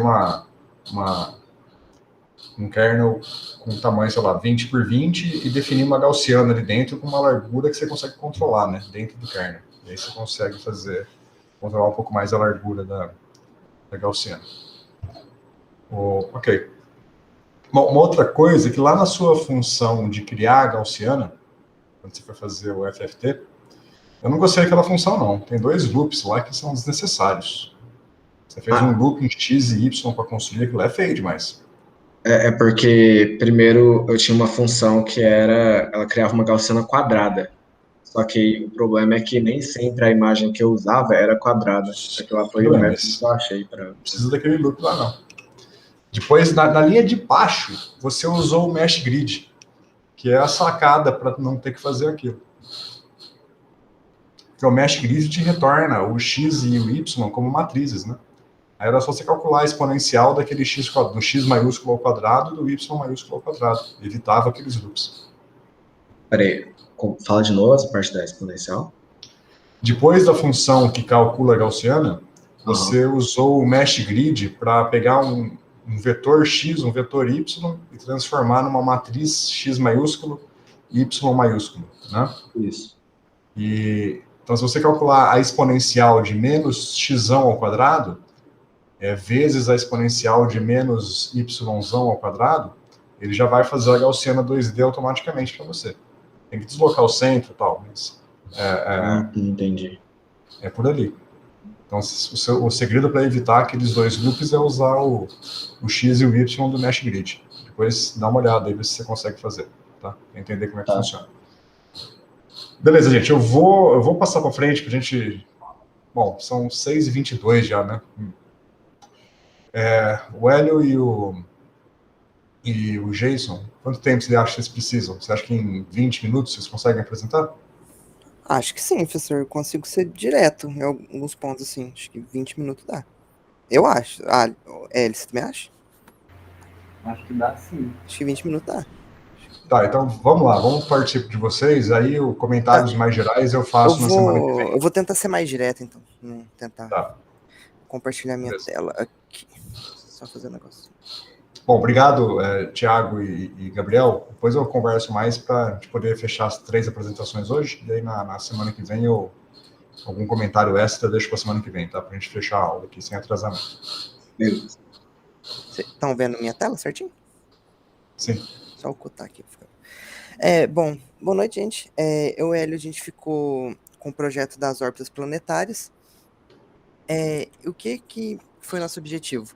A gente queria descrever as órbitas dos planetas e a gente usou o método de Verlet. Para usar o método de Verlet, nós implementamos esse algoritmo aqui, esses dois, que é com eles que a gente vai definir as posições dos planetas, né, de acordo com a velocidade inicial que a gente deu para eles, e de acordo com essa função, que no nosso caso é a aceleração, né, porque o método de Verlet é um método usado para resolver EDO de segunda ordem. E o algoritmo que nós desenvolvemos é esse que está aqui na imagem do lado. Vou explicar ele rapidamente. Os parâmetros de entrada dele é a função, no nosso caso a aceleração, né, que depende de T e de R. No caso ela não depende de T, que eu vou mostrar ela no próximo slide, vocês vão entender, ela depende apenas das posições. Nosso R0, que é um array com as posições iniciais de todos os corpos celestes que a gente está querendo ver como a interação entre eles. Nosso V0 é um array com as velocidades iniciais. Nosso TVE, que é os instantes de tempo, é nosso DT, né, é o período do nossa órbita, que vai definir o período da nossa órbita. E a saída deles é a trajetória. É um vetor que vai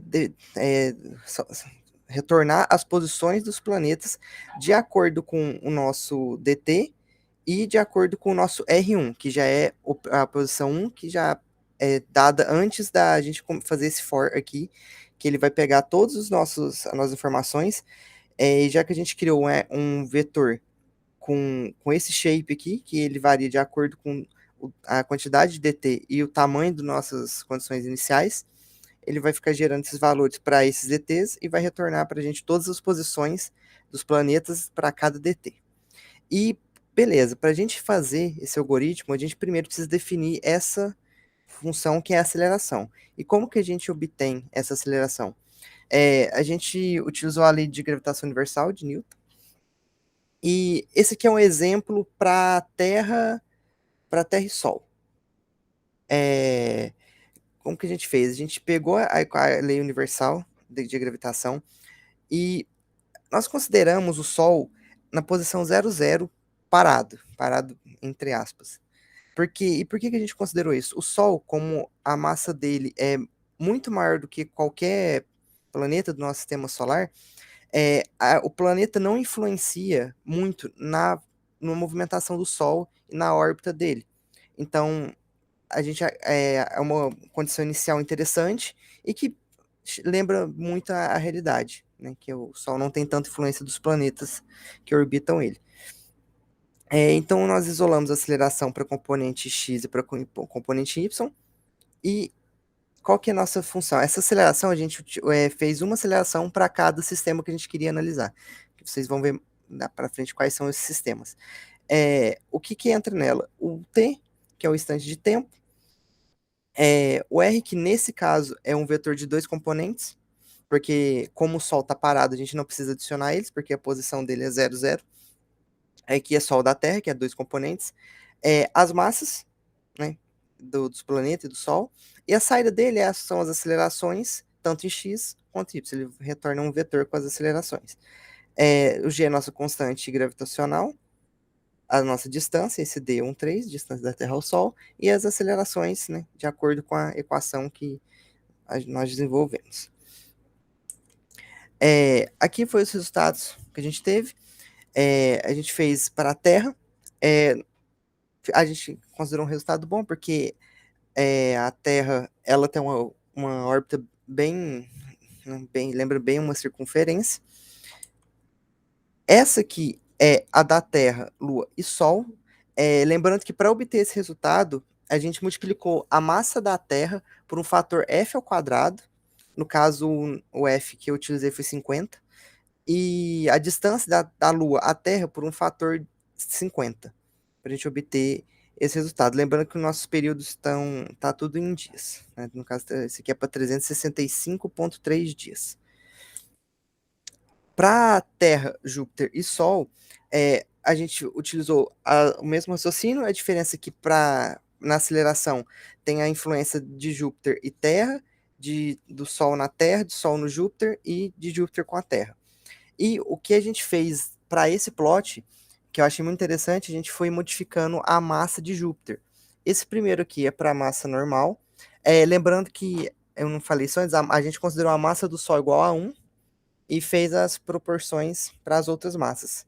Para questão do cálculo ser mais fácil, para não ficar usando muitas casas decimais. E a velocidade a gente fez pela fórmula V igual ômega R, de acordo com as nossas proporções. Esse aqui é para a massa normal de Júpiter, sem nenhuma alteração. Essa aqui é para, se eu não me engano, 100 vezes a massa de Júpiter. Aqui é para 800 e aqui é para 1000 vezes a massa de Júpiter. E o que fica nítido da imagem? Que quanto mais a gente aumenta a massa de Júpiter, mais a órbita da Terra vai tendendo a Júpiter, até chegar a um ponto que ela ganha uma aceleração muito grande e é, né, ejetada da órbita e todo mundo morreu. Essa aqui é a órbita de Mercúrio e do Sol, e foi que eu achei mais interessante, porque a gente considerou o efeito relativístico, e eu não sabia, eu já tinha ouvido falar, mas eu não sabia o porquê disso acontecer. A órbita de Mercúrio, ela é, se eu não me engano, uma das que tem a elipse com maior excentricidade, e um dos focos dessa elipse é o Sol. E o que acontece? Quando Mercúrio está no periélio, que é o momento, né, o período de tempo que ele está mais próximo do Sol, o próprio Sol faz ele avançar, pelo que eu li, cerca de 5.700 segundos de arco por século. Acho que é mais ou menos esse o valor. E o que acontece? A gente, utilizando a correção relativística de Einstein, com um valor normal, pequeno, vamos dizer assim, a gente consegue ver que a órbita dele, né, ela vai mudando, que nunca é sempre a mesma em cima da linha bonitinho. Só que se a gente extrapola esse valor, dá para ver nitidamente o quanto que essa questão do Sol influenciar quando o Mercúrio está no periélio faz diferença na órbita dele, porque fica bem diferente as órbitas. E eu achei esse efeito muito legal, e foi uma das primeiras provas que teve da eficiência da relatividade geral. Eu achei isso bem, bem legal. Agora o Hélio vai falar para vocês sobre as leis de Kepler. Olha, eu vou passando aqui para você, pode ser? Beleza. Você falar, eu passo. Então, aí depois da gente ter calculado, né, as órbitas todas, utilizando a lei da gravitação, lembrando que as leis de Kepler, elas vieram antes da lei da gravitação de Newton, né?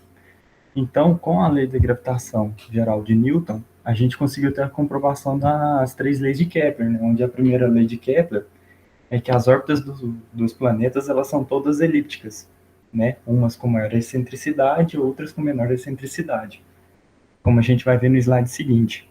A segunda lei de Kepler é muito interessante, né?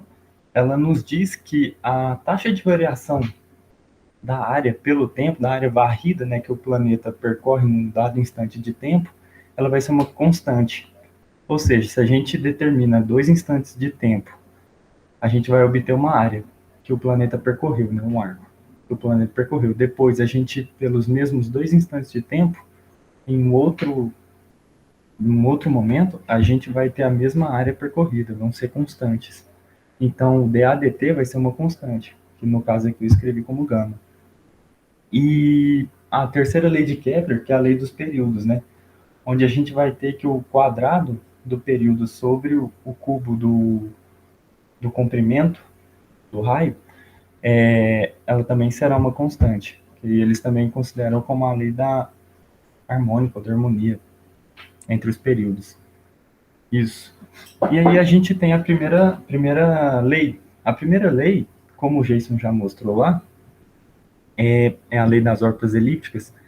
Aqui, nessa figura 10, a gente consegue ver, a gente tem o Sol no centro, a Terra em azul e Júpiter, né, nessa de maior raio, com o Sol no centro.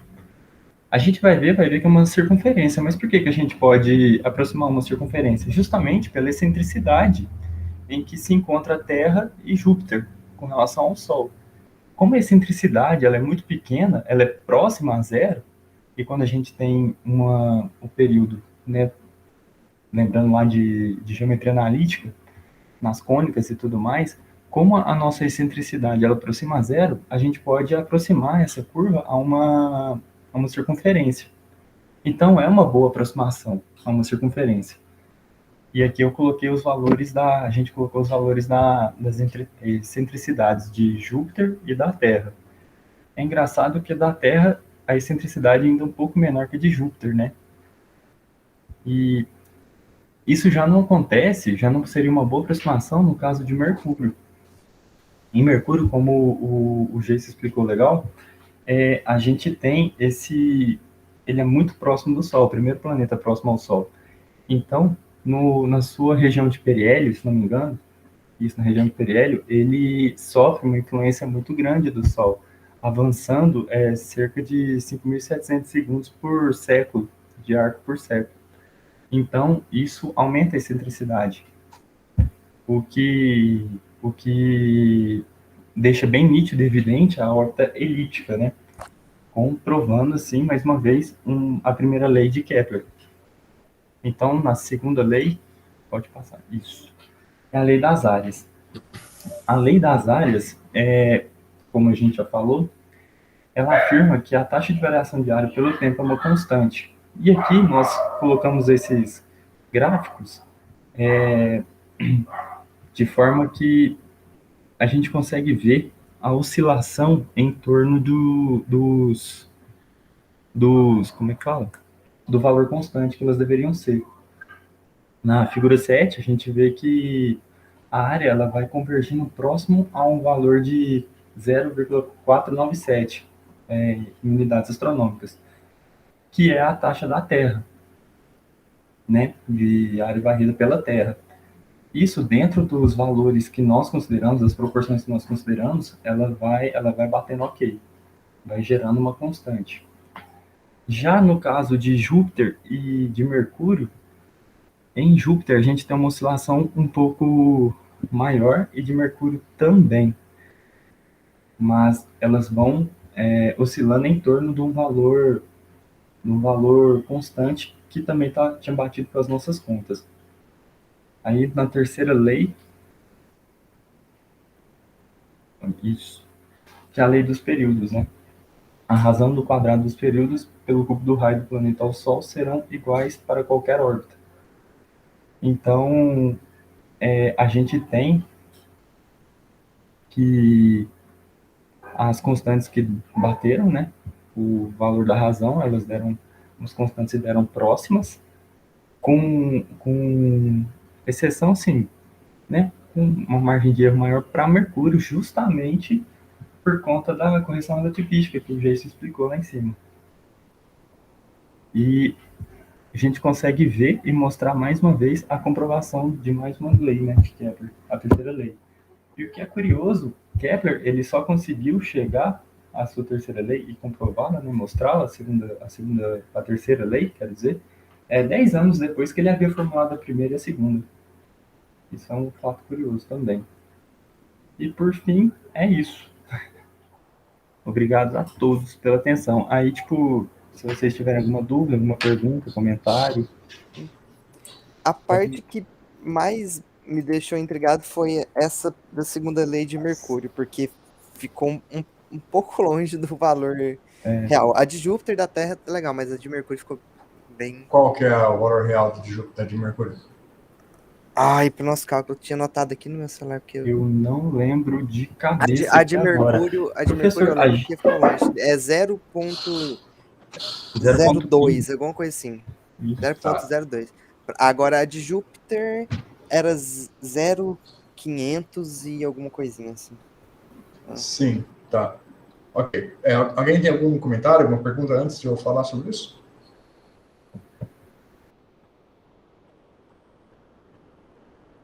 Não? Ok. Bom, essa slide que está aí é realmente o mais delicado. Então, só para primeiro, né, isso aí é a área varrida por unidade de tempo. Então, você pode aproximar não, né? A expressão teórica disso daí seria a área da elipse dividido pelo período da órbita, né? Isso. A área da elipse é πAB, onde A e B são os eixos maiores e eixos menores. Então, se você pegar aí o periélio e o afélio, multiplicar eles por π, e dividir pelo período do planeta, você tem o valor dessa taxa de varredura, né? Então, πAB sobre o período. Agora, pode falar. Considerando o valor os valores reais, né, dos raios, dava um valor 10 a 14. Sim, mas tem que converter a unidade e tal, tá certo. Uhum. Aí, bom, antes de responder o porquê que esse valor não está tão preciso quanto vocês gostariam e tal, as oscilações são numéricas, né? O valor deveria ser uma constante, não deveria ter oscilação nenhuma. A oscilação é porque o método de Verlet não é perfeito, ele tem limitações também. Agora, antes de responder a questão da precisão do valor, deixa eu tentar fazer uma pergunta. Quando que a órbita é elíptica, quando que ela é circular? O que define a elipsidade da órbita? Porque a lei de forças é a mesma, né? É sempre a lei de Newton. Então, o que define a elipsidade?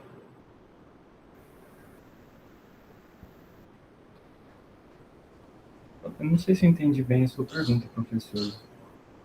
Não, vocês rodaram, em nenhum momento do seu código você impôs que a órbita da Terra fosse circular. Simplesmente você rodou e deu circular. A de Júpiter também. Você rodou e deu quase circular sem você ter que impor nada. E a de Mercúrio deu altamente elíptica sem você ter que falar que ela é elíptica. Foi um resultado natural do seu código. Então, como que esse milagre está acontecendo? O que controla essa... Eu imagino que seja algo relacionado à massa do planeta e à energia do movimento dele, algo assim. A energia do movimento está mais perto, né? Porque eu tinha visto pela própria fórmula mesmo, nossa, não vou lembrar de cabeça, porque é meio... mas eu tenho tanto a massa quanto a energia, são os parâmetros mais conhecidos. É um mais raiz de constantes, energia... Sim. É basicamente a velocidade inicial. Que a velocidade inicial vai definir a energia cinética inicial e aí chega no que você está falando. Sim. Tá? Então, antes de eu explicar o porquê que a velocidade inicial define a elipsidade, perceba que a velocidade inicial também vai definir o período e vai definir o afélio e o periélio. Ou o afélio ou o periélio já está na condição inicial, né? Mas aí você altera a velocidade, o planeta vai fugir mais ou menos do Sol na outra direção, né? Então, a dinâmica da órbita, o período da órbita, o raio, o afélio e o periélio e tal, dependem muito da velocidade inicial. E se essas grandezas dependem da velocidade inicial, então a sua segunda lei aí, né, que envolve o afélio, o periélio e o período, elas vão depender bastante da sua velocidade inicial. Então, para Júpiter e para a Terra, que os valores deram próximo do esperado, teoricamente, é porque a sua velocidade inicial está boa. Agora, para Mercúrio, que deu longe, é provavelmente porque a sua velocidade inicial não está boa, não está realista. Porque vocês estimaram a velocidade inicial, né? Vocês não pegaram realmente uma medida da NASA, de algum satélite, de fato, medindo a velocidade do planeta, né? Vocês fizeram uma mera estimativa ali para dar um chute inicial para a velocidade, concorda? Sim. Eu achei, professor, que por conta justamente daquela, como é que pode falar, particularidade de Mercúrio, ele alterasse teria tanta alteração assim na órbita dele, se tornando elíptica por natureza, sabe? Não, vem da velocidade. Para perceber isso, veja, a lei de Newton para a gravidade é só o 1 sobre r ao quadrado, né, a princípio. Mas quando você pega a lei de Newton, vocês devem ter feito isso em classe, e escrevem ela em coordenadas polares, aparecem dois termos, né? Aparece um termo que depende do momento angular, e aí o potencial da força gravitacional é basicamente 1 sobre R, mas quando você soma o termo de momento angular, ele mata a divergência em R igual a zero e vira um potencial que tem um mínimo, né? Parece o potencial, tem a cara do potencial de Lennard-Jones. Ele vem do mais infinito, aí fica negativo, depois sobe. Vocês lembram disso? Lembro. Então, aí você tem, isso é um potencial, então é uma escala de energia. Então, se você escolher uma energia cinética pequena para o seu planeta, ou seja, uma velocidade baixa, tal que a energia inicial do seu planeta está no fundo do potencial, se ele está no fundo do potencial, lembra que você tem um potencial, que é um poço, uma espécie de poço, né? Lembra do Péndulo em Física 2? Você vai ter os pontos de retorno, né? Os pontos onde a energia total bate com a energia potencial. É os pontos onde a velocidade vai a zero, né? Os pontos de retorno. Então, se a sua energia é muito baixa, muito perto do fundo do poço, os seus dois pontos de retorno estão próximos uns do outro. E você tende a um movimento circular, que tem um único ponto de retorno. Lembrando que esse ponto de retorno está na coordenada radial. Então, é como se tivesse só um raio. Os dois pontos de retorno radial são o mesmo. Então, ela segue um raio fixo. Agora, se a sua energia cinética está muito alta com relação ao mínimo do potencial, os seus dois pontos de retorno vão estar distantes. E esses dois pontos de retorno definem o afélio e o periélio. E aí você tem uma órbita elíptica, porque o afélio e o periélio são muito diferentes. São os dois pontos de retorno. Sim. O Marion, que é o livro Dinâmica de Partículas, né, que a gente utilizou em clássico, pelo menos eu utilizei lá, ele faz uma discussão legal sobre isso. Isso, exatamente. Ótimo. Então, lembrou aí, né? Então, essa é a brincadeira. Então, a simulação de vocês está certinha, está perfeita, tá? Só que para obter valores, assim, que batem com as simulações da NASA, você tem que fazer duas modificações. Primeiro, ajustar as condições iniciais com números reais, e não com estimativas, que a gente fez só estimativas mais grosseiras aqui, né? E segundo, que essas oscilações que aparecem aí no DADT, elas são decorrentes do método de Verlet, que é um método bom. Se vocês tiverem paciência no futuro, tentem fazer a mesma implementação usando o Runge-Kutta, lá do SciPy. Vai ficar pior do que isso daqui. Tá? O Runge-Kutta, para esse problema, é muito pior do que o Verlet. Vocês devem ter visto alguma coisa na internet sobre essa discussão. Só que o Verlet já é muito melhor, preserva a simetria de reversão temporal, o Verlet, né?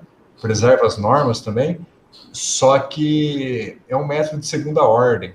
Então, a precisão dele ainda não é tão boa quanto a gente gostaria.